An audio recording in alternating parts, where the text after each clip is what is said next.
Bonjour et bienvenue dans cette vidéo où je voudrais vous parler donc du sujet comment devenir chrétien. Alors comment devenir chrétien? En soi, le but c'est pas de devenir chrétien pour dire je suis chrétien, mais c'est de devenir chrétien pour dire que j'appartiens à Dieu et je suis sauvé par Dieu. Le but c'est pas voilà d'appartenir à une église ou à une idée, mais c'est surtout la finalité qui est importante, c'est-à-dire de savoir que Dieu est avec nous. En fait, c'est ça qui est important, c'est de savoir que Dieu est avec nous et que Dieu nous sauve. Dieu est notre sauveur. Dieu est celui qui nous assure par la foi que l'on lui accorde. C'est lui qui nous assure le salut par Jésus-Christ. Alors, ce sujet est très important dans notre époque où nous vivons, dans une époque où il y a beaucoup d'illusions, de contrefaçons, beaucoup de tromperies, beaucoup de mensonges. Alors, il y a beaucoup de mensonges aussi dans toute la spiritualité, mais aussi dans toutes les religions. Il y a du mensonge. Et dans toutes ces illusions, c'est important de remettre les pendules à l'heure pour savoir comment on devient vraiment chrétien et lorsqu'on peut dire de quelqu'un qui n'est pas un chrétien. J'avais fait des vidéos sur le faux christianisme et c'est vrai que le faux christianisme, en fait derrière tout ça, il y a d'autres religions. C'est-à-dire ceux qui prétendent aimer Dieu, ceux qui prétendent aimer Jésus, alors que ils sont dans un faux christianisme, en réalité, ils ont derrière d'autres religions qui sont souvent, par exemple, je vous en parle assez souvent de temps en temps, vous avez le New Age, où on fait état, où on fait écho d'un certain christianisme, mais c'est un christianisme du New Age avec un faux Jésus et un faux Dieu. Alors il faut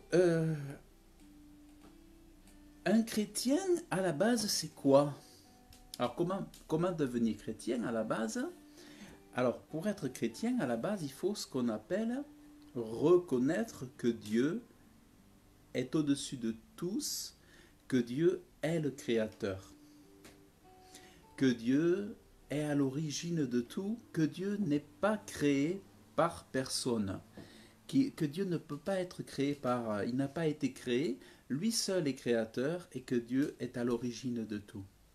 C'est déjà avoir cette conviction que Dieu est au-dessus de tous et qu'il n'y en a pas un au-dessus de lui. Ça, déjà, c'est un point de départ.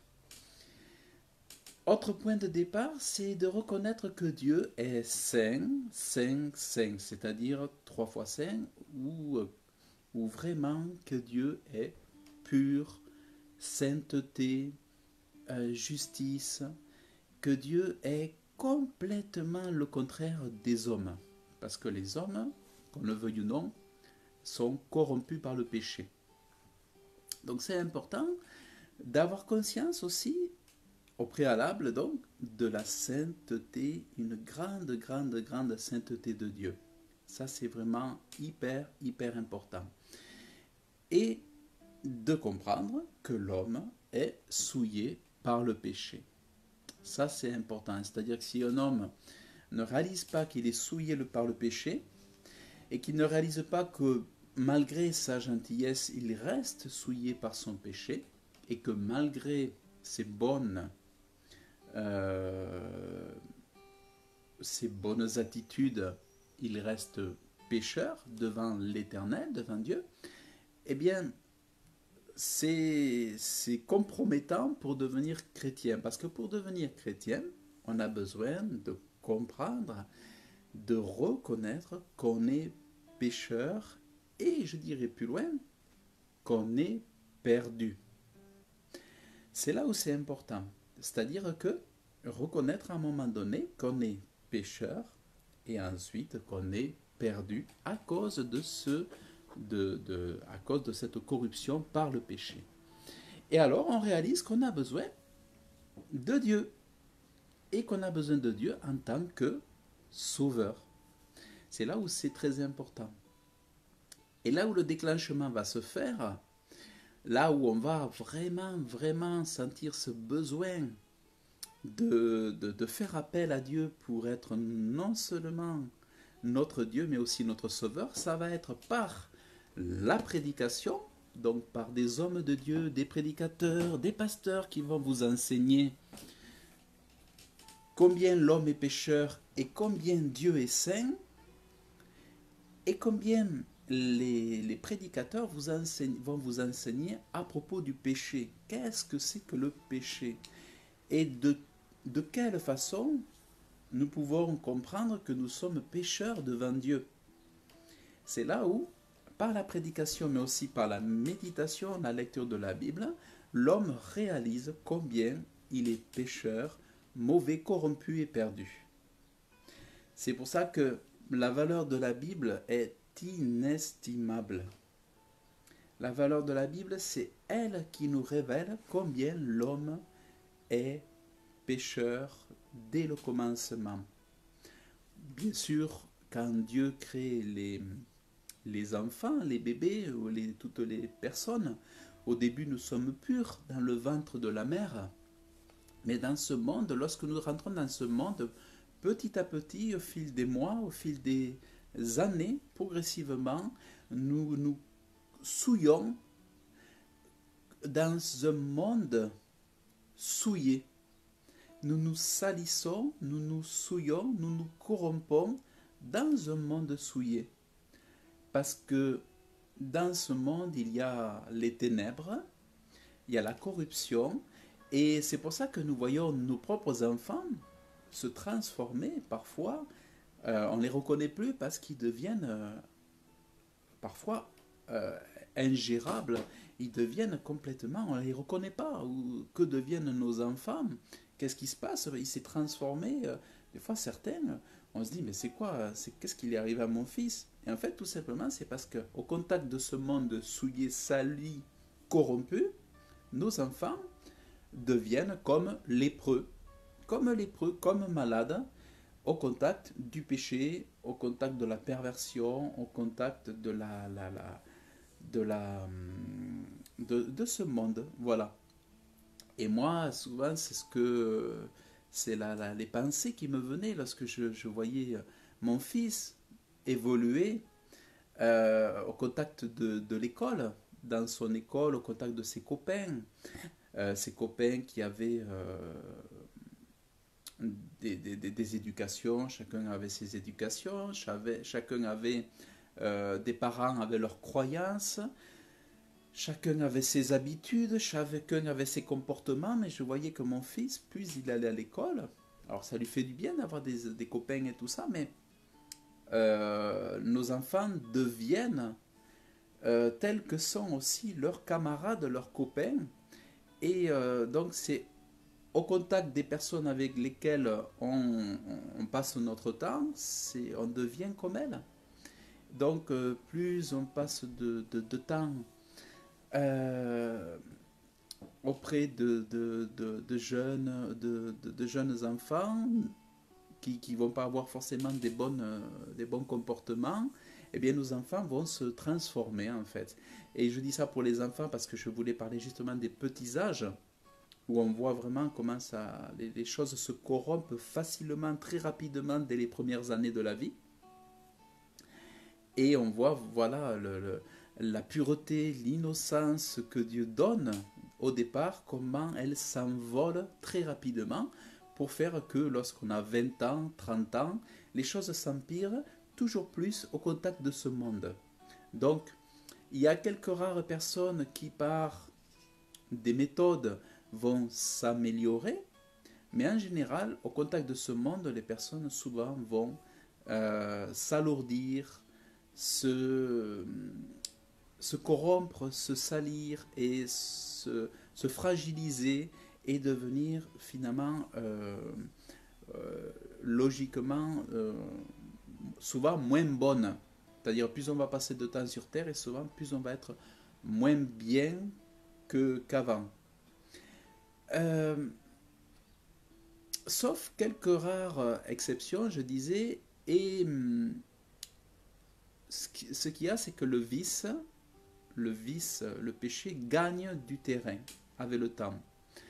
Parce que avec les difficultés de la vie, avec les soucis, avec les tourments, avec les divorces, avec les bobos de cœur, avec les séparations, avec le chagrin les décès dans la famille, la perte la perte de travail, les gens finissent par se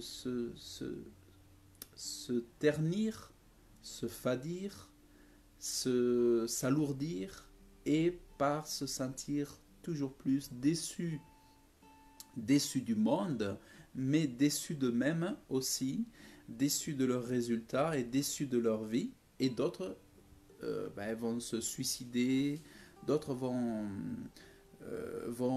tellement souffrir qu'ils seront à quelques doigts de se suicider, ou alors ils vont s'abandonner comme désirant mourir. Donc en fait, ce passage sur Terre est très douloureux finalement pour beaucoup de gens, sauf quelques exceptions. Pour ceux qui ont eu la chance d'avoir de leur vivant de grandes bénédictions, mais beaucoup vont souffrir et finalement, comment dire, finalement, euh, beaucoup n'auront pas découvert qu'il existe un Dieu, un créateur, un Père céleste pour les aider. Beaucoup n'ont pas entendu qu'il peut y avoir une solution pour eux. Et c'est ça c'est ça qui est, comment dire, qui est délicat. Et c'est là qu'est la mission, normalement, des enfants de Dieu, de porter le message, c'est-à-dire Dieu vous aime. Nous, notre message, lorsqu'on est devenu chrétien, c'est de dire à ceux, justement, qui ne le connaissent pas, il y a une solution pour vous, elle est là, c'est Dieu, c'est Jésus-Christ, le Sauveur du monde. Par exemple, quand on lit le psaume 61, Ô Dieu, écoute mon cri, sois attentif à ma prière, du bout de la terre, je crierai à toi, dans l'accablement de mon cœur. Tu me conduiras sur un rocher qui est trop haut pour moi, car tu m'as été un refuge, une forte tour devant l'ennemi. Je séjournerai dans ta tente à toujours, et je me réfugierai sous l'abri de tes ailes. Car toi, ô Dieu, tu as entendu mes vœux, tu m'as donné l'héritage de ceux qui craignent ton nom. Tu ajouteras des jours au jour du roi, et ses années seront comme des générations et des générations. Il habitera pour toujours devant Dieu. Donne la bonté et la vérité afin qu'elle le garde. Ainsi, je chanterai ton nom à perpétuité, acquittant mes vœux jour après jour. Alors, ce qui est extraordinaire de ce psaume 61, ça résume quelques gros aspects de la vie chrétienne et surtout de en quoi être chrétien c'est important. Et finalement, ce que nous réserve la foi en Dieu, ce que nous accorde la foi en Dieu et le secours que nous donne Dieu. Par exemple, on comprend que « Oh Dieu, écoute mon cri », on comprend que Dieu écoute les prières. Écouter les prières, ça veut dire que Dieu écoute lorsqu'on lui parle. Lorsqu'on se confie en lui, Dieu entend, Dieu écoute et Dieu exauce. C'est ça qui est quand même hyper important. C'est-à-dire que tout comme l'humain communique avec l'humain, aussi l'humain communique avec Dieu et Dieu entend. C'est pas parce que Dieu ne vous parle pas ou ne vous parlera pas clairement, ça ne veut pas dire pour autant que Dieu ne vous entend pas et que Dieu n'est pas présent. Même lorsque Dieu ne vous parle pas, même Dieu lorsqu'il ne vous répond pas clairement, Dieu est là. Et ça, c'est la promesse, c'est la certitude. Donc sur cette base-là, moi, chaque jour, je me confie en lui, m'abandonne dans la prière devant lui, et quelque part, je remets mes affaires, je remets ma vie, je remets tout entre ses mains. C'est-à-dire, je me prosterne devant Dieu. Je ne me prosterne pas devant les anges, je ne me prosterne pas devant un autre Dieu, je ne rends culte à aucun autre Dieu, mais je me confie dans le Créateur du ciel et de la terre, et je m'humilie, je me mets à genoux tous les jours devant ce seul Dieu. Ça, c'est important.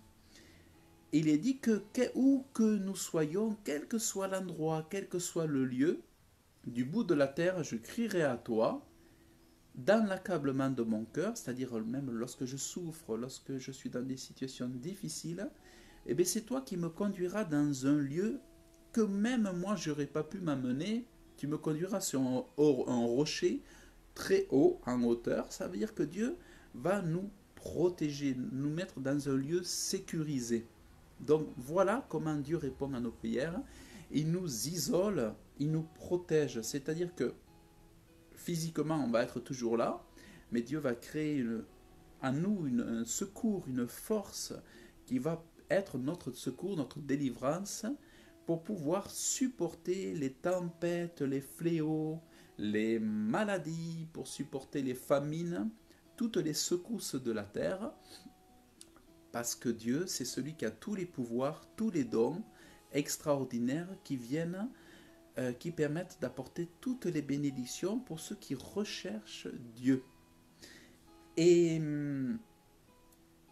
je me réfugierai sous l'abri de tes ailes, il est dit, car toi, tu as entendu mes vœux, tu as entendu mes prières, et tu m'as donné l'héritage de ceux qui cherchent ton nom, qui craignent ton nom. Donc, Dieu donne un héritage à ceux qui font foi en lui, en ceux qui espèrent en lui, en ceux qui placent leur confiance en lui. Dieu donne un héritage. Et aussi, Dieu donne des jours et des jours et des jours. Ça veut dire quoi? Tu ajouteras des jours au jour du roi. Ces années seront comme des générations. Ça veut dire que Dieu donne l'éternité, c'est-à-dire l'immortalité. Donc c'est ça. Il est parlé aussi du paradis. Donc c'est ça en fait. C'est-à-dire que être chrétien, c'est croire que un paradis, une éternité, des jours sans fin existe pour tout homme. Ça, c'est important de le comprendre, c'est de croire que après, il y a une éternité et que tout dépendra de ce que l'on choisit aujourd'hui. C'est soit vivre sans Dieu, mais finalement ne jamais connaître l'éternité auprès de Dieu, soit vivre avec Dieu, et à ce moment-là, choisir Dieu, c'est passer l'éternité auprès de lui et ne jamais connaître finalement la mort. Ne pas connaître la mort éternelle. Donc ça, c'est la foi du chrétien, la foi préalable dont nous avons besoin. Mais aussi, je dirais, pour connaître cette vie éternelle, c'est d'avoir la foi dans ce qu'on appelle la résurrection des morts. Important. Et alors cette foi, elle vient par la Bible. C'est-à-dire que Dieu va vous enseigner non pas la réincarnation, mais Dieu va enseigner la résurrection. C'est-à-dire que nous avons la certitude, quand nous acceptons Jésus comme notre Sauveur, que nous aurons par lui la résurrection. Donc ça, c'est vraiment important. Alors, je regarde un petit peu les commentaires. Bonjour Guylaine, bonjour Erika, bonjour Mustapha, bonjour Sheila, bonjour à tous, que Dieu vous bénisse. Donc, voilà, donc, et ces choses, disons, cette connaissance, alors, pour quand on commence à entendre parler des choses de Dieu, le préalable, bien sûr, c'est de commencer à se pencher un petit peu vers la Bible, même si au début ça peut paraître compliqué. Et alors, Alors moi, je vais vous dire, mon parcours, c'est que moi, je cherchais Dieu sans m'en rendre compte. Je cherchais Dieu. Alors j'avais été baptisé catholique bébé. J'avais été baptisé catholique bébé. Et puis, euh, et puis j'étais obligé d'aller à la messe tous les dimanches matin. Et après, j'avais fait ma petite communion. Donc voilà. Mais pour moi, c'était plutôt, ça n'avait pas révolutionné ma vie, ça ne m'avait pas changé. Sauf que j'avais appris la prière du Notre Père par cœur. Et aujourd'hui, grâce à à cette prière par cœur, aujourd'hui, ça m'est resté. Le Notre Père m'est resté finalement au fond de moi. Donc je dirais que dans ce sens, l'Église catholique a eu quand même un petit effet sur moi, c'est-à-dire que Notre Père était là, mais elle n'avait pas changé ma vie. C'est-à-dire que l'enseignement catholique, pour moi, ne m'avait pas permis d'accéder à la nouvelle naissance. Parce qu'il est dit dans la Bible, si vous ne connaissez pas la nouvelle naissance, vous ne pouvez pas entrer dans le royaume de Dieu. C'est important de connaître la nouvelle naissance. Or, la nouvelle naissance n'est qu'un don de Dieu. On ne peut pas la produire soi-même. Mais par contre, on peut donner des enseignements pour que les personnes connaissent la nouvelle naissance. Il faut leur montrer le chemin pour que chacun puisse connaître la nouvelle naissance. Or, ce chemin, moi, ne m'avait pas été donné dans l'Église catholique. Je n'avais pas pu accéder à cette nouvelle naissance, à cette transformation. Parce que pourquoi transformation? Parce que nous avons un Dieu puissant. Il faut savoir que dans le monde spirituel, il y a des dons qui sont faits par Dieu. Tout comme dans la magie ou dans la sorcellerie, il y a des dons qui sont faits par les démons ou par le diable. Vous avez aujourd'hui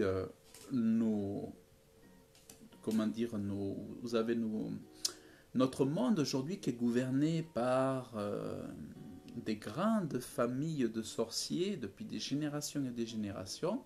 Et ces sorciers passent par des démons, par de la magie, par des incantations, par le culte au diable, à Lucifer, pour avoir des dons. Pour avoir des dons via l'argent, parce qu'avec l'argent, ils ont des super pouvoirs, des super pouvoirs de domination mondiale, notamment qui les aident pour mettre en place le nouvel ordre mondial qui en réalité est déjà là. C'est flottant en arrière-plan, mais déjà le nouvel ordre mondial est là, par le super pouvoir de l'argent qui est obtenu grâce au sacrifice humain, grâce au culte comme autrefois, à Moloch, à Satan, à Astarté, à Diane.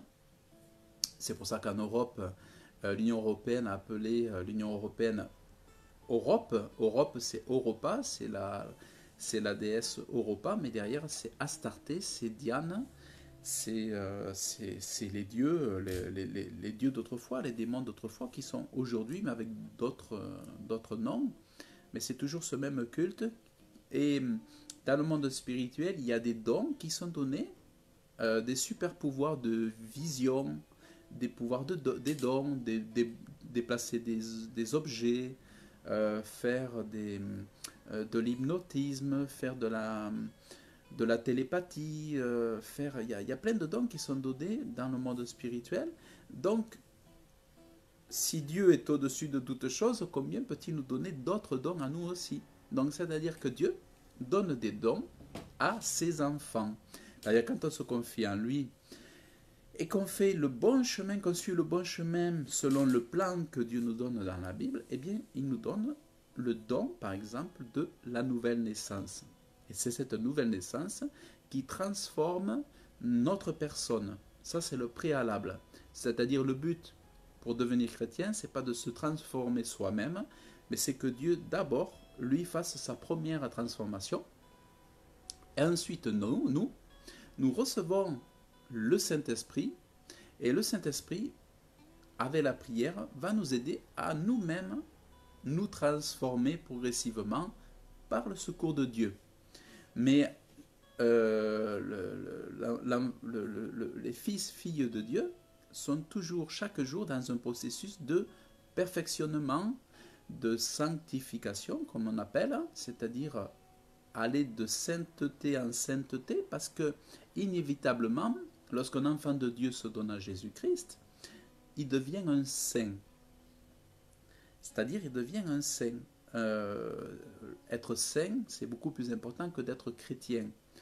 Le but, c'est d'être saint. Et quand vous recevez la nouvelle naissance, vous devenez un saint. C'est-à-dire que vous devenez vraiment quelqu'un d'autre. Vous devenez vraiment quelqu'un d'autre. Vous devenez... déjà, vous appartenez... Alors, Dieu vous donne le Saint-Esprit et vous appartenez au Saint. Alors ça, c'est extraordinaire. Et c'est pour ça qu'il y a cette transformation, puisque obligatoirement, pour vivre cette nouvelle naissance, la nouvelle naissance, c'est une transformation radicale. C'est-à-dire que, alors qu'avant, vous pensiez à des choses, je ne sais pas, vous pensiez à votre travail, vous pensiez tout le temps à votre travail, vous pensiez toujours à votre carrière, vous pensiez toujours aux femmes, par exemple, ou à je ne sais quoi. Mais quand Dieu donne la nouvelle naissance, eh bien vous ne pensez qu'à Dieu. Quand Dieu vous donne la nouvelle naissance, vous ne pensez qu'à Jésus. Vous ne pensez qu'à la Bible. Quand Dieu vous donne la nouvelle naissance, vous voyez Dieu partout. Vous voyez Dieu qui vous parle à travers les oiseaux. Vous voyez Dieu qui vous parle à travers les arbres. Vous voyez Dieu qui... partout. Vous voyez Dieu partout. C'est ça la nouvelle naissance. Et quand Dieu vous donne la nouvelle naissance, vous avez envie de parler de Jésus à tout le monde. Moi, c'est ce que j'ai vécu. Et ça, c'est pas un effet placebo ou la pensée positive ou la méthode Coué. Ça, c'est le don de Dieu. C'est ce qu'on appelle la nouvelle naissance.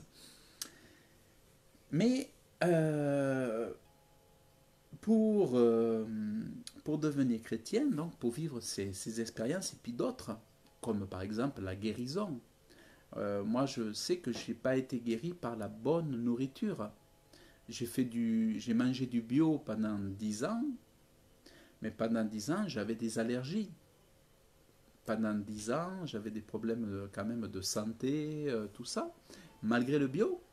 Alors certes, le bio, certainement, a permis le bio a permis de m'aider à avoir une meilleure alimentation, mais finalement, ma bonne santé n'est pas venue par l'alimentation, mais par la foi en Dieu. C'est-à-dire, je suis devenu en bonne santé lorsque j'ai donné foi en Dieu qui disait que c'est lui qui nous donne la santé, c'est lui qui nous donne la guérison. Et donc c'est ça qui m'a ouvert accès aux miracles de Dieu et aux bénédictions, aux promesses qui sont dans la parole de Dieu. Alors, je vous parlais de l'illusion du faux christianisme. Et en fait, le faux christianisme, à la différence du vrai chrétien, c'est qu'il ne parlera jamais de ce qu'on appelle de la repentance. Il ne parlera jamais de la repentance et il ne parlera pas de la sainteté ou de la sanctification. Le faux christianisme va parler de Dieu, Dieu, Dieu, Dieu, Dieu, Jésus, God, God, God bless you, mais il ne va jamais parler de péché. Et pourtant, comme je vous disais au début, le préalable pour devenir un vrai chrétien, c'est de parler de péché, de comprendre que je suis perdu, je suis souillé, je suis pécheur. Et que je dois me confesser en Dieu et m'humilier devant Dieu et me repentir, demander pardon à Dieu pour mes péchés. Et souvent, ça va passer par faire le détail de mes péchés, les exposer devant Dieu l'un après l'autre, faire la liste si c'est nécessaire, prier Dieu de nous aider à mettre des mots sur les choses, les évoquer devant Dieu, s'humilier et demander pardon pour chacun de nos péchés. C'est-à-dire que Pour se repentir, il ne suffit pas de dire « pardonne-moi pour tous mes péchés », mais se repentir consiste à dire « pardonne-moi pour la fornication avec telle personne, je te demande pardon, Père, pour la fornication avec cette personne au nom de Jésus-Christ. » Donc la repentance consiste à faire le détail de tout ce qui a souillé notre vie et le noter s'il faut, c'est mieux de le noter sur un cahier, et en méditation faire la liste et ensuite se mettre à genoux devant Dieu et les exposer devant Dieu pour lui demander pardon et lui demander de nous purifier de ce péché. Voilà, on ne devient pas un saint en disant juste, on ne devient pas chrétien en disant juste Dieu, Dieu, Dieu, en parlant de Dieu, en disant voilà, j'ai la Bible. Ça, c'est juste de l'illusion, c'est de la tromperie. Voilà, ça ce n'est pas du tout être chrétien, c'est pour ça qu'on appelle ça du faux christianisme. Donc c'est important de comprendre ça. Donc moi, ce que j'ai fait, par exemple, donc je cherchais Dieu, j'avais été à l'église catholique, et on m'a parlé de... J'avais rencontré un couple qui m'avait parlé de leur conversion. Leur conversion, c'est-à-dire qu'ils s'étaient donnés à Dieu. Ils avaient prié Dieu pour qu'il les sauve. Et ils avaient donné leur vie à Dieu et à Jésus-Christ pour vivre une vie nouvelle, en fait, et avec le baptême et tout ça, avec un baptême d'eau. Alors, donc on m'a parlé de Dieu, on m'a parlé de Jésus pendant plusieurs années. Et qu'est-ce que j'ai fait moi plus tard? Je suis allé dans une église où j'ai beaucoup aimé voir les gens prier Dieu dans une église évangélique dans le Gers, à Auch. J'ai vu les gens prier, j'ai vu les gens parler à Dieu, j'ai vu les gens chanter. Et j'ai vu beaucoup d'amour dans cette église quand j'y suis allé. Et ça m'a tellement plu que je me suis senti bien et que j'ai voulu y retourner. J'y suis y retourné, j'ai entendu des enseignements. Là, on m'a proposé si je voulais me faire baptiser et j'ai dit oui. Et j'ai dit oui de suite. Et en fait, et petit à petit, j'ai compris ce que c'était que la repentance, le péché, tout ça et tout ça. Avec les cours pour le baptême, j'ai compris ce que c'était que la repentance. Parce que jusque-là, pour moi, c'était encore un calvaire de lire la Bible, parce que j'avais justement pas connu la nouvelle naissance, parce que c'est après la nouvelle naissance que m'est venu l'amour de la parole de Dieu et la compréhension des Écritures. Parce que Jésus dira dans la Bible, « Je vous donnerai de mon esprit qui vous aidera à comprendre ma parole ». La Bible n'est pas facile à comprendre, contrairement à ce que disent des personnes. La Bible est compréhensible dans son sens le plus juste que par ceux qui ont reçu le Saint-Esprit. Sinon, tout est transformé, tout est modifié, tout est altéré et tout est faussé. C'est comme ça qu'on arrive à des fausses doctrines. Donc j'ai suivi les cours pour le baptême et je me suis fait baptiser le 7 juin 2009, il y a 10 ans, 11 ans maintenant, et ma vie a été transformée. Et après, je me suis mis à parler de Jésus autour de moi, à mes copains, à ma famille, et je voulais que tout le monde vive mon bonheur.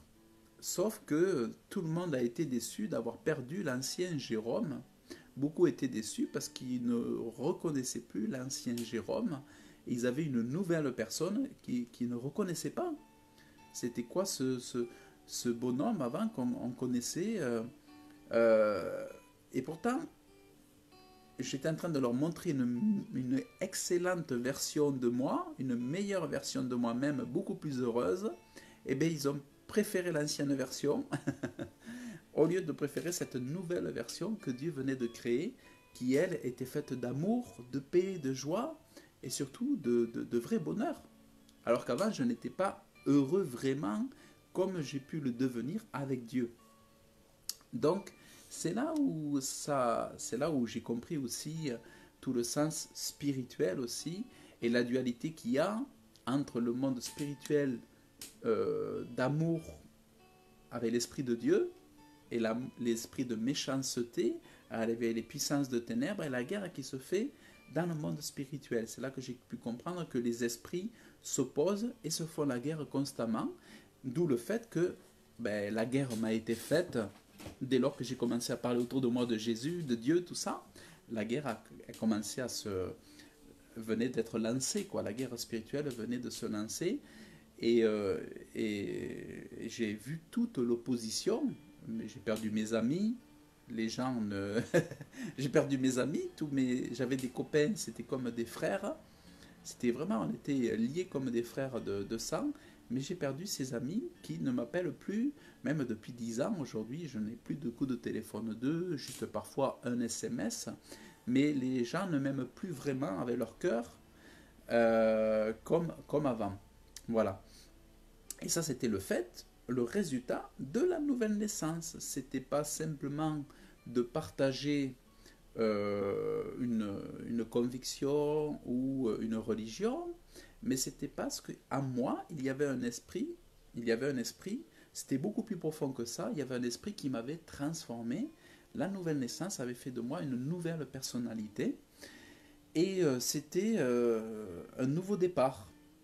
Et ça, il ne faut surtout pas en avoir peur, parce que c'est une très bonne nouvelle, parce que c'est là où moi j'étais le plus heureux, et que c'est là où j'ai commencé vraiment à donner... pour moi, la vie, du coup, avait un sens. C'est-à-dire, ma vie avait un sens dans la mesure où je pouvais être connecté à mon Créateur et où je pouvais aimer Dieu enfin. Moi, le Dieu que je cherchais sans le savoir. J'avais des livres de l'abbé Pierre, de sœur Emmanuel, j'avais des livres qui parlaient de Dieu. D'autres, des fois, il y avait des livres, il y avait marqué Dieu dessus, mais ça n'avait rien à voir avec le bon Dieu.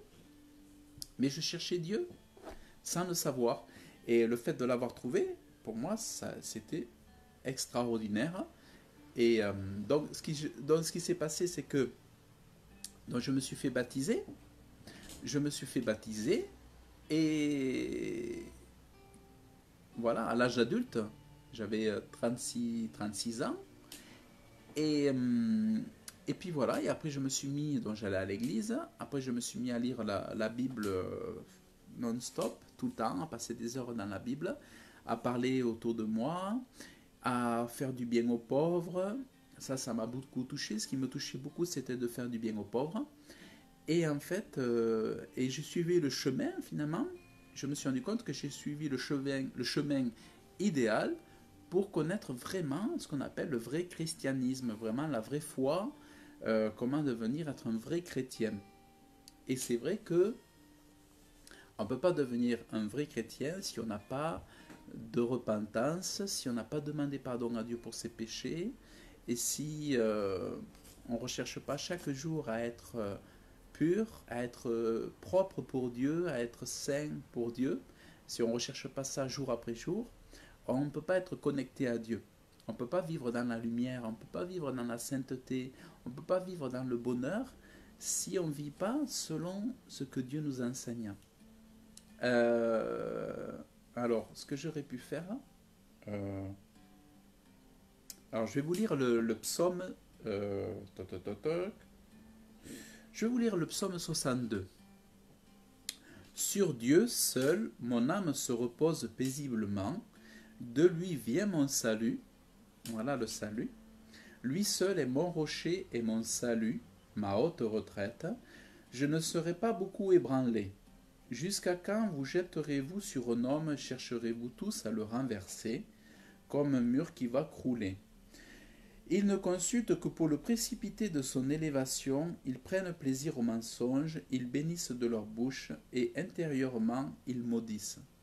Donc là, il y a des faux chrétiens ou des mauvaises personnes qui se font passer pour des chrétiens, mais qui sont que des personnes trompeuses, qui profitent pour se faire passer pour des personnes qu'elles ne sont pas, pour détruire ceux qui sont vraiment nés de nouveau. C'est pour ça qu'il faut toujours être prudent. Il faut être prudent dans le monde, il faut être prudent dans l'église. Il faut aimer, c'est important d'aimer, mais de toujours être prudent Et comme Jésus savait très bien que Judas était un trompeur, Jésus savait très bien que Judas était un voleur, mais Jésus n'a pas fait état des mensonges de Judas, il a fait avec, parce qu'il savait qu'à un moment donné ou l'autre, livrée paraîtrait pour ce qu'elle est, c'est-à-dire livrée paraîtrait pour être délivrée, et qu'elle serait détruite. Donc même même le faux, le mensonge, finit par être brûlé, tout finit par être brûlé, le tout c'est d'être patient, de soit être en accord avec Dieu, et c'est pas parce qu'il y a quelqu'un ou plusieurs personnes qui nous trompent qu'il faut tout rejeter. Il ne faut pas rejeter Dieu, parce que c'est pas Dieu, lui, ne change pas, il est parfait, il est merveilleux, mais c'est pas parce qu'il y a des personnes qui sont dans l'erreur, ou qui sont des trompeurs, ou parfois des manipulateurs, ou des fois des sorciers. Des fois, c'est tout simplement des gens de la sorcellerie ou de la franc-maçonnerie qui vont se faire passer pour des pasteurs, mais qui en réalité sont des envoyés de Satan pour décourager les gens, pour corrompre l'Église, pour acheter l'Église, pour monnayer l'Église, pour être des vendeurs du temple, mais en réalité qui sont que des faux. Ce sont des fausses personnes et qui ne connaîtront jamais le paradis de Dieu. Mais c'est là où chacun doit être fort, résister, tenir bon et garder une foi toujours plus ferme, toujours plus forte et une confiance en Dieu inébranlable. Ça, c'est vraiment important. Donc, malgré les trompeurs, chacun cultive son jardin, chacun fortifie son potager, ses arbres, ses plantes, la terre. On entretient tout ça et on ne se laisse pas tomber dans la ruine, dans la friche, dans la crainte. Mais chacun, nous travaillons notre intérieur spirituel, notre vie spirituelle. Nous gardons notre communion avec Dieu, quoi qu'il arrive, nous restons fermes, inébranlables. Lui seul est mon rocher et mon salut, ma haute retraite, je ne serai pas ébranlé. Sur Dieu repose mon salut et ma gloire, le rocher de ma force, mon refuge est en Dieu. Peuple, confiez-vous en lui en tout temps. Répandez votre cœur devant lui, Dieu est notre refuge. Les fils des gens du commun ne sont que vanité, les fils des grands ne sont que mensonges. Placés dans la balance, ils montent ensemble plus légers que la vanité. N'ayez pas confiance dans l'oppression, et ne mettez pas un vain espoir dans la rapine, dans le vol. Si les biens augmentent, n'y mettez pas votre cœur. Dieu a parlé une fois, 2 fois j'ai entendu ceci, que la force est à Dieu. Et à toi, Seigneur, est la bonté, car toi tu rends à chacun selon son œuvre. La bonté et la force appartiennent à Dieu. Donc si la force est à Dieu, la force est pour vous. Dans votre relation avec Dieu, la force est pour vous. C'est vous qui aurez la force. C'est pas les autres peuvent avoir une certaine force, mais la force divine, elle est pour vous, par votre communication, votre communion avec Dieu. Donc, comment devenir chrétien, c'est-à-dire comment devenir sauvé par Jésus-Christ qui a donné sa vie à la croix, c'est croire que, alors ça c'est le point le plus important. Pour être chrétien, c'est avoir la foi que le Fils de Dieu, qui est le Sauveur du monde, est venu sur la terre, qu'il a vécu, qu'il a donné sa vie, lui qui était sans péché, pour mourir et porter nos péchés à la croix. Il a donné son sang pour que par son sang, nous soyons rachetés de tout péché. Il est mort, il est ressuscité et il est assis à la droite du Père et il est notre justice. Il est notre justification, c'est-à-dire qu'on n'est pas sauvé parce qu'on est prêt pour être sauvé, on n'est pas sauvé parce qu'on est meilleur que son voisin, on n'est pas sauvé parce qu'on est plus intelligent, on n'est pas sauvé parce qu'on a plus d'argent, on n'est pas sauvé parce qu'on a plus de chance, on est sauvé parce qu'on croit que Jésus est mort, ressuscité, qui nous aime et qu'il est assis à la droite de Dieu et qu'aujourd'hui il vit éternellement. Il a vaincu la mort. Et c'est ça qui est très important. Et qu'il n'y a personne au-dessus de lui qui soit, mis à part le Père, Dieu le Père, qui soit capable de nous sauver. Donc, tous ces éléments font que c'est grâce à ces choses, grâce à cette foi, que nous devenons enfants de Dieu. Lorsque nous enlevons chacun de ces éléments, nous sommes dans le faux christianisme. C'est pour ça que ce que moi je vous invite à faire, si vous voulez vraiment être chrétien, c'est de passer par ces étapes. C'est de donner votre vie à Dieu, donner votre vie à Jésus-Christ, l'accepter comme votre sauveur, ensuite vous faire baptiser d'eau. Alors moi, il m'est arrivé de baptiser des personnes dans la Garonne, dans des rivières. Il m'est arrivé de baptiser des personnes, prier avec elles, prendre leurs mains, s'il faut, prier avec elles pour les conduire, pour qu'elles puissent devenir enfants de Dieu, qu'elles puissent se repentir de les péchés. Après, on peut les accompagner.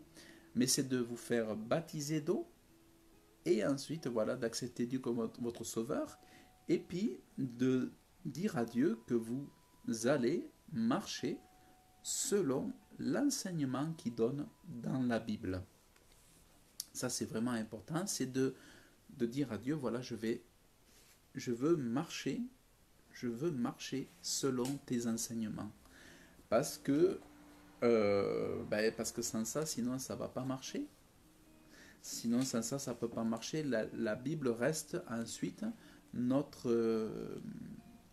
guide de la route, certains diront, mais aussi notre guide pour le ciel. C'est-à-dire la parole de Dieu, le livre de Dieu est là pour nous conduire, nous diriger. Et donc ça, c'est vraiment très, très, très important. Alors, qu'est-ce que je pourrais vous lire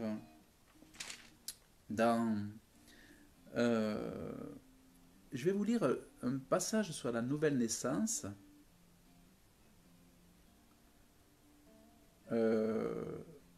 Où Jésus parle de la nouvelle naissance.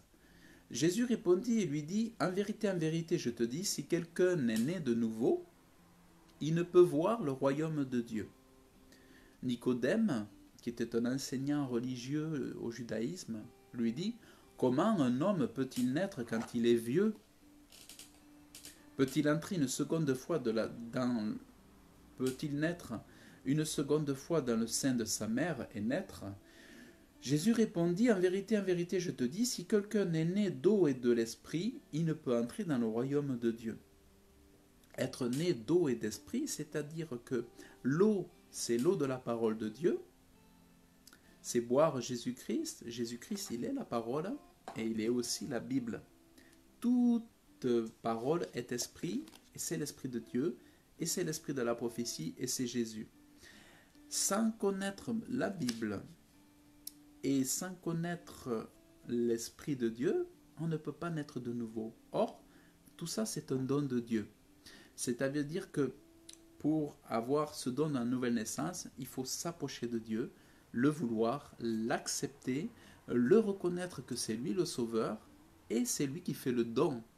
C'est pas nous qui nous fabriquons, c'est lui qui fait le don, et c'est important de lui donner 100%, pas 40% de notre confiance, mais c'est de lui donner 100% de notre confiance pour que la nouvelle naissance puisse être accordée. C'est vraiment de s'abandonner confiant en Dieu, en Jésus comme le sauveur du monde. Donc, en vérité, je te dis, si quelqu'un est né d'eau et de l'esprit, donc voilà, c'est vraiment le don. Alors, l'eau, l'eau de la parole, parce que la Bible donne la révélation. Et quand je vous lis déjà le fait de vous donner ces paroles, je suis en train de vous donner de l'eau. Et l'eau vient toujours avec l'esprit. C'est-à-dire que le Saint-Esprit, par exemple, travaille dans les cœurs par le biais de l'eau, par le biais de la parole. Le Saint-Esprit travaille avec les paroles que je suis en train de semer, de semer dans votre vie, par exemple, à l'instant même. Ces mots que je suis en train de vous lire, c'est ce qu'on appelle l'eau de la parole. Si quelqu'un est né d'eau et de l'esprit, il ne peut entrer dans le royaume de Dieu. Ce qui est né de la chair est chair, et ce qui est né de l'esprit est esprit. Ne t'étonne pas de ce que je t'ai dit, il vous faut être né de nouveau. Donc il ne faut pas s'étonner de ce que Jésus dit, il te faut être né de nouveau. Et Jésus continue, le vent souffle où il veut, et tu en entends le son, mais tu ne sais pas d'où il vient, ni où il va. Il en est ainsi de tout homme qui est né de l'esprit. Alors il y a un mystère derrière la nouvelle naissance, mais aussi celui qui est né de la nouvelle naissance et dépasse la compréhension des humains, c'est-à-dire les hommes ne peuvent pas vraiment discerner un homme qui est né de l'esprit, dépasse pour eux la capacité de les discerner. Parce qu'un homme né de l'esprit devient automatiquement un être surnaturel, puisqu'il reçoit la nouvelle naissance, il reçoit l'éternité, et les personnes ne peuvent pas le saisir, parce que il devient vraiment imprévisible. Comme le vent est imprévisible, on ne sait pas d'où il vient, on ne comprend pas, il devient, un homme ou une femme née de nouveau deviennent incompréhensibles pour les mortels. Ils deviennent un phénomène. Un miracle de Dieu. On devient un miracle de Dieu. Il en est ainsi de tout homme qui est né de l'esprit.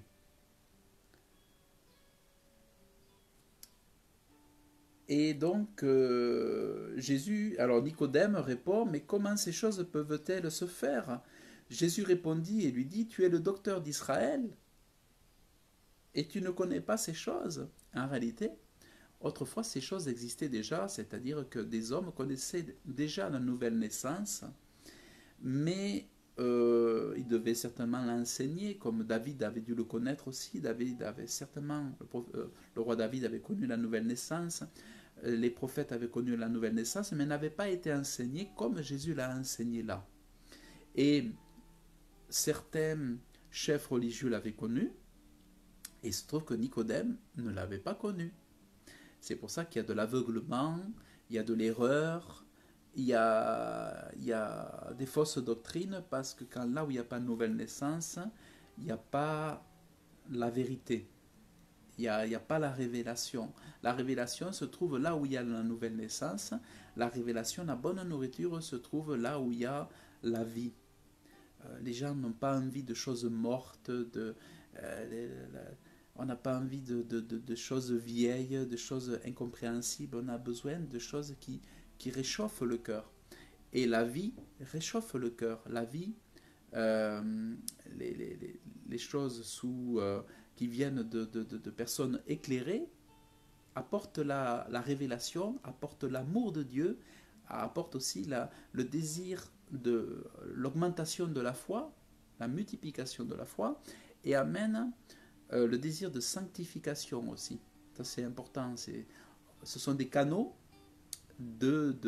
qui amènent la foi, qui font multiplier la foi. Alors que si vous allez à des sources mortes, ben, la foi va ternir, se réduire. Donc c'est la vie qui est plus forte que la mort. Et surtout dans le domaine spirituel, on a besoin de choses vivantes, de choses vraies, de choses vécues, et pas de blabla et d'histoires. Il y en a, ils racontent des histoires, ils vont faire des histoires sur la Bible, des histoires sur Marc, mais s'il n'y a pas la vie de l'esprit, ça ne sert à rien, c'est que du blabla. Donc voilà.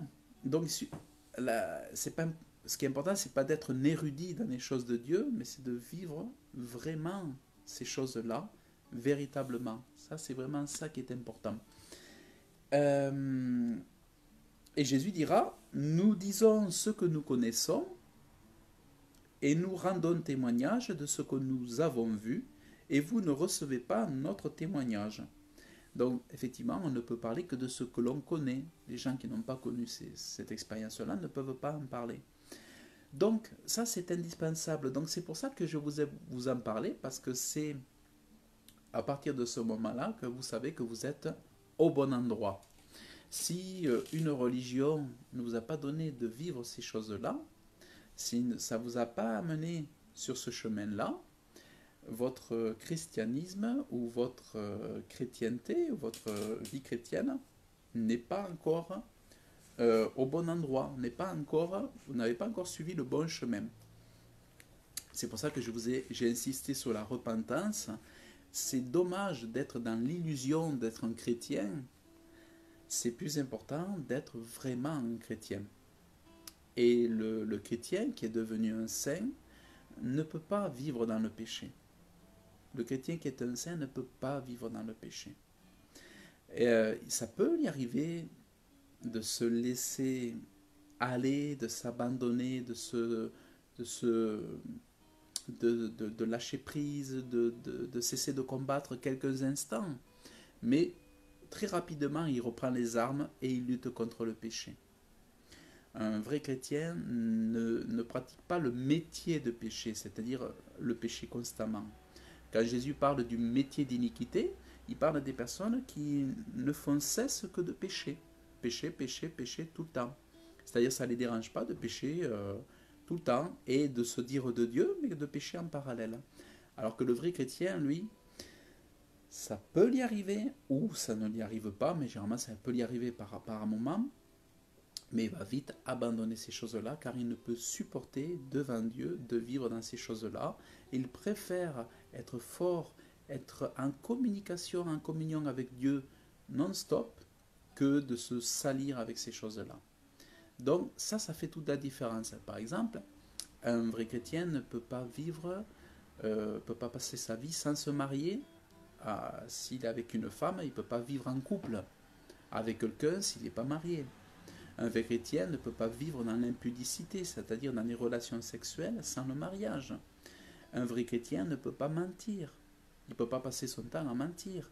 Et si même jamais il venait à mentir une fois, il se mettrait à genoux devant Dieu et demanderait pardon. Moi lorsque ça m'est arrivé, c'est très rare, mais lorsque ça m'est arrivé que je me suis surpris, je me suis mis à genoux devant Dieu et j'ai demandé pardon. Mais de suite. Et après le soir, je me mets à genoux. Je ne peux pas. Donc, un vrai chrétien ne peut pas voler. Un vrai chrétien ne peut pas voler. Un vrai chrétien, il va donner sans demander en retour. Vous en avez qui prêtent, mais qui vont demander la restitution. Le vrai chrétien, souvent, ce qu'il fait, c'est qu'il fait un don et il n'attend rien en retour. C'est quelqu'un qui donne parce qu'il sait qu'il est imitateur de Dieu et que son don est une bénédiction et il sait que derrière son Dieu va augmenter sa bénédiction. Il n'a pas peur de se dépouiller et d'offrir, de faire des cadeaux. Alors que le faux chrétien va donner en espérant en retour et il va même attendre des intérêts, ou alors il va emprunter mais ne jamais rendre aux autres. Vous en avez, ils empruntent des choses, ils ne les rendent jamais. Alors que l'esprit fait que, avec Dieu, si on emprunte quelque chose, on va toujours le rendre parce qu'on sait qu'on ne peut pas garder quelque chose qui ne nous appartient pas. Parce que quoi? C'est du vol. Il y a des gens qui ont emprunté, qui n'ont jamais rendu, et ils doivent demander pardon, ils doivent restituer, à condition que la personne ait fait cadeau. Si la personne n'a pas fait cadeau, voilà. Mais ça fait toute la différence, vous voyez, entre ceux qui ne sont pas dans leur repentance, tous ceux qui n'ont pas compris la sainteté de Dieu. On ne peut pas tromper Dieu par ses... C'est pas parce que vous allez travailler 14 heures par jour que Dieu va dire vous êtes un mec super, un bonhomme super, vous êtes un travailleur. C'est pas parce que vous faites un boulot de titan et que vous rendez service aux gens que ça va vous dispenser de vous repentir et de vous humilier devant Dieu. Ce qui est important, c'est de s'humilier devant Dieu. Voilà, c'est important. Et un terme qui est un peu plus difficile pour beaucoup, mais qui est important, et je vais peut-être finir par ça. Une fois qu'on s'est humilié devant Dieu, alors ça, de nos jours, c'est un peu difficile à entendre, mais ce qui est important, c'est de se soumettre à Dieu. C'est-à-dire de s'humilier devant lui, et pour finir, c'est de se soumettre. C'est-à-dire, c'est lui mon autorité. Il est dit, dans certaines prières, on dit que Dieu est notre sauveur, mais il est notre Seigneur. Ça veut dire qu'il est aussi comme notre directeur. Il devient notre directeur. Nous devenons des gérants de notre vie, mais c'est lui le directeur. C'est pour ça que moi j'enseigne souvent que notre argent lui appartient. Et si nous sommes les gestionnaires, c'est lui le propriétaire, c'est lui le directeur. Notre temps lui appartient aussi. Nous sommes les gestionnaires, mais c'est lui le propriétaire et on doit se soumettre à sa volonté selon les enseignements qu'il nous donne dans la Bible. C'est pour ça que l'importance aussi de se soumettre, la soumission à Dieu. Dans la Bible, il est parlé de la soumission de la femme à son mari, par exemple, mais on ne parle pas suffisamment de la soumission à Dieu. Aujourd'hui, si on veut vraiment être heureux avec Dieu, c'est important d'avoir cette notion à l'esprit que Dieu est saint, Dieu est notre sauveur, et nous avons besoin de nous soumettre à lui pour nous laisser transformer, nous laisser instruire, nous laisser apprendre, conduire jour après jour après jour après jour. Ça, c'est vraiment très très important. Donc, voilà ce que je voulais vous partager. Comment devenir chrétien. Lorsque ces étapes ne sont pas franchies, eh bien on est dans l'illusion, on n'est pas chrétien du tout. On a juste eu l'illusion d'être chrétien. Et soyez très prudents parce que nous vivons dans un monde d'illusions. Nous avons l'impression qu'il y a des gens qui parlent de Dieu. Mais par exemple aux États-Unis, moi ce que j'ai appris beaucoup, ce que j'ai appris c'est que souvent, vous savez, on a fondé les États-Unis, vous avez leur billet, vous avez le billet des États-Unis et il est marqué In God we trust. In God we trust. La monnaie des États-Unis, il y a marqué ça. Et il y a aussi la pyramide. Il y a une pyramide avec un œil. Mais en réalité, il faut savoir que toute cette mise en scène, c'est de l'illusion. C'est-à-dire, quand il est parlé en In God we trust, c'est-à-dire qu'à l'origine de la création des États-Unis, vous avez des sociétés secrètes qui ont été créées par des familles qui étaient millionnaires et qui sont devenus milliardaires, qui sont à l'origine les fondateurs des États-Unis. La société des Pilgrims, par exemple, la société de Pilgrims, on croyait que c'était les pèlerins des chrétiens.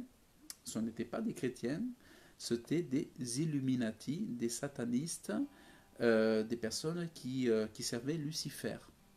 Et quand il est parlé de Bible ou de Dieu, en fait, il s'agit non pas du bon Dieu, mais du mauvais Dieu. Quand il est dit « In God we trust », en Dieu nous croyons, en fait, il est parlé de « En Dieu Lucifer nous croyons ». Et c'est là l'illusion, c'est là où les enfants de Dieu n'ont pas été enseignés là-dessus, tout simplement pourquoi ? Parce que les pasteurs eux-mêmes ne savent pas ces choses-là. Les pasteurs eux-mêmes sont trompés. Et pourquoi ils sont trompés ? Tout simplement parce que les pasteurs ne sont ni prophètes, ni apôtres, et que finalement, ils n'ont pas reçu le vrai mandat pour enseigner correctement les enfants de Dieu. Le vrai mandat pour enseigner les enfants de Dieu vient de la part des apôtres et des prophètes. On le voit dans les ministères tels qu'établis dans la parole de Dieu. C'est d'abord les apôtres qui donnent l'enseignement, qui dispensent l'enseignement, qui vont le communiquer aux pasteurs, qui vont ensuite permettre aux brebis d'avoir la bonne nourriture. Or, les pasteurs souvent sont trompés et sont souvent trop faibles, je dirais, parce qu'ils n'ont pas reçu l'onction nécessaire pour pouvoir résister ferme face au piège du diable. C'est pour ça que Dieu établit d'abord des apôtres et des prophètes pour avoir une vraie force de résistance, de tempérament, de caractère, d'onction, pour vraiment donner la bonne nourriture aux brebis. Et aujourd'hui, souvent, les églises se vident ou sont dépouillées par les loups, tout simplement parce que le ministère pastoral n'est pas suffisant. Les pasteurs sont beaucoup trop faibles. Certes, certains font du bon travail, mais ils ont besoin d'autorité, selon l'ordre que Dieu l'a établi, c'est-à-dire avec avec des prophètes et avec des apôtres. Les apôtres sont pour beaucoup dans la force défensive et offensive pour l'Église de Jésus-Christ. Sans les apôtres aujourd'hui, l'Église de Jésus ne fait que de la marche arrière. Il y a besoin d'apôtres pour gagner du terrain. Si on n'a que des pasteurs, si vous vous confiez que dans les pasteurs pour assurer votre force spirituelle, ben forcément vous allez être faible parce que les pasteurs n'ont pas les épaules pour combattre le diable et résister ferme. Moi je l'ai vu, je m'étonnais, mais après j'ai compris. J'ai compris que plus tard, que si les églises sont malades, c'est parce qu'on se fie en des pasteurs, alors qu'on devrait se fier en des apôtres, mais on ne sait pas où sont les apôtres. Parce que pourquoi? Parce que les pasteurs ont enterré les dons, et les pasteurs à qui on la charge des églises, la charge des églises a été confiée à des pasteurs au lieu d'être confiée à des apôtres déjà. Et que les apôtres souvent sont chassés.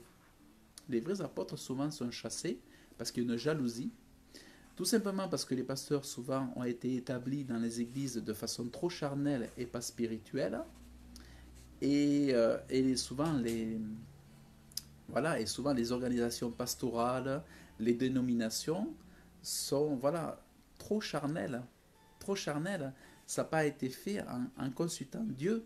Donc souvent les pasteurs ne sont que des personnes trop faibles et trop charnelles, et elles avaient des motivations humaines ou des désirs, certes louables, mais elles avaient besoin surtout de l'approbation de Dieu, et l'approbation de Dieu n'a pas été cherchée, n'a pas été validée par Dieu dans la prière. Jésus a passé la nuit à chercher les 12 disciples, il a passé la nuit à prier, pourtant c'était Jésus, mais Jésus a passé la nuit pour savoir qui seront ces 12 disciples, et il a prié. Aujourd'hui, on met des pasteurs parce qu'ils ont un bon physique, parce qu'ils ont un désir, mais le désir, c'est pas le désir qui doit permettre aux pasteurs d'être des pasteurs. Il faut qu'il y ait le don derrière.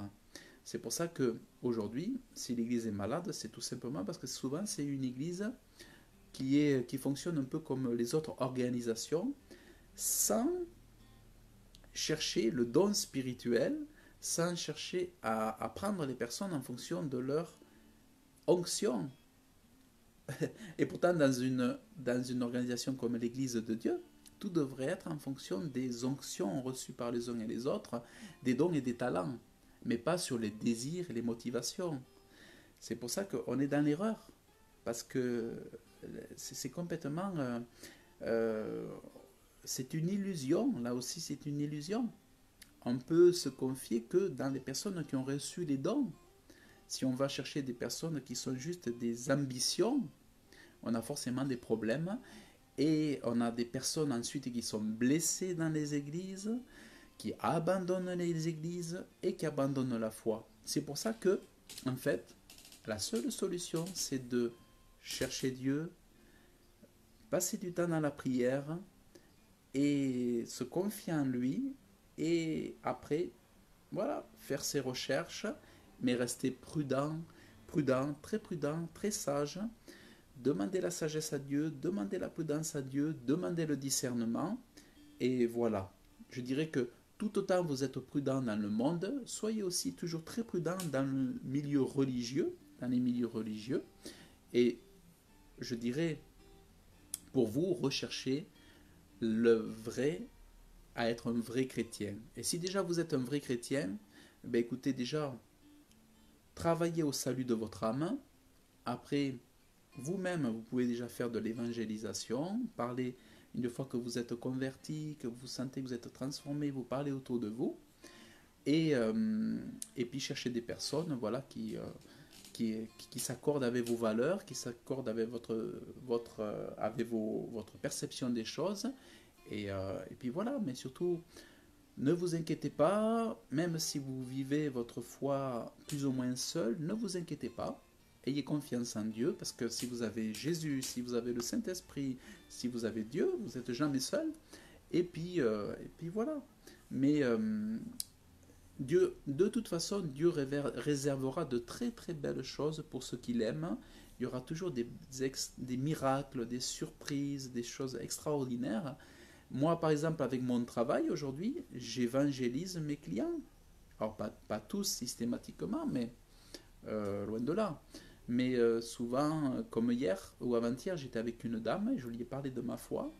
Quand elle avait vu que je connaissais aussi bien l'actualité, elle s'est dit, mais oh là là. Et à un moment donné, euh, je lui ai parlé que que j'étais chrétien, que j'avais la foi en Dieu, la foi en Jésus-Christ, et que c'est grâce à lui que je pouvais tout assembler, le puzzle, assembler tout ça, c'est parce qu'il me donnait la sagesse et qui me permettait d'aller au-delà de mes propres forces, de mon propre entendement, au-delà de mes propres compréhensions. Et c'est que par la force de Dieu que je pouvais vraiment comprendre les tenants et les aboutissants de ce grand échiquier où se débat le nouvel ordre mondial avec cette fausse pandémie du coronavirus. J'ai pu comprendre vraiment avec le faux christianisme de Donald Trump, comment Donald Trump est l'illusion aussi d'être un sauveur. Donc il y a beaucoup de dangers, il y a beaucoup de faux abris, de fausses illusions qui se présentent jour après jour, et les gens sont trompés, et les gens vont de tromperie en tromperie. C'est pour ça que on a besoin de Dieu pour finalement n'espérer qu'en lui et le prier pour qu'il nous aide dans la vérité, parce que nous vivons vraiment dans un monde de mensonges. Tout simplement parce qu'aujourd'hui c'est l'argent qui fait le pouvoir, et il se trouve que les gens qui ont l'argent et les milliards aujourd'hui sont des gens qui sont dans des sectes, qui font de la sorcellerie, et c'est eux qui dominent le monde aujourd'hui sur quasiment la totalité de la planète aujourd'hui. C'est pour ça qu'on nous rabâche toujours cette histoire du nouvel ordre mondial, parce que c'est tout simplement leur projet, et aujourd'hui ils ont tout pour le mettre en place.